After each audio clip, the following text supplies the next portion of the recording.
Hello, dear ones. History says, don't hope on this side of the grave. Seamus Heaney, in his great poem, The Cure of Troy, reminds us that history tells us not to hope. I'm particularly aware of that poem and of that line right now, as all around me I'm hearing from longtime activists, from people who care deeply that the future be more just and loving than today. I'm hearing a sense of new possibility, of new hope rising, and I find myself sighing and guarding my heart.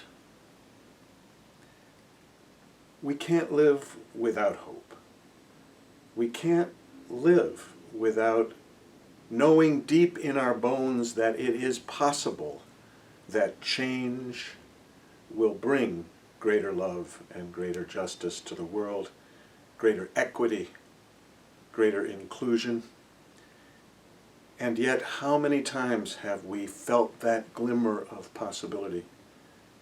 How many times have our friends of color reminded us that there is little new under the sun, and that the forces of oppression have been present beyond living memory for hundreds and hundreds of years.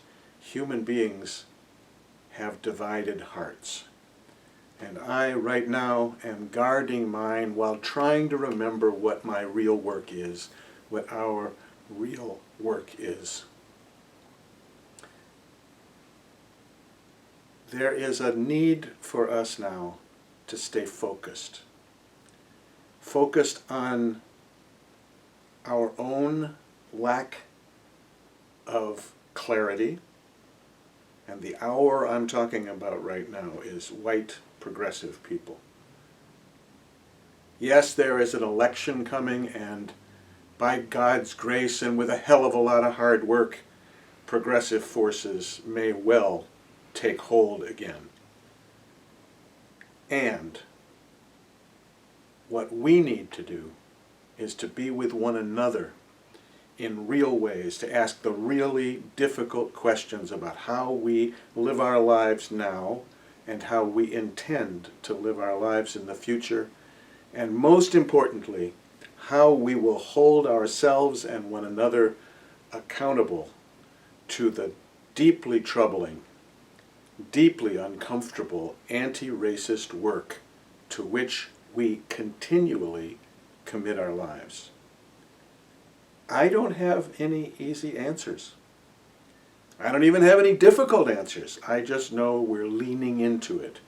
We're living into it as human beings who feel somehow compelled to make a difference.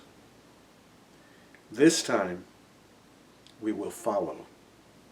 This time, we will listen more carefully. This time, pride will be eclipsed by a growing humility as we deepen our lives, as we deepen our commitments, as we strengthen the covenant we make together to live into the promises that we make to one another and to the world. That is my prayer. That is our practice. Thank you.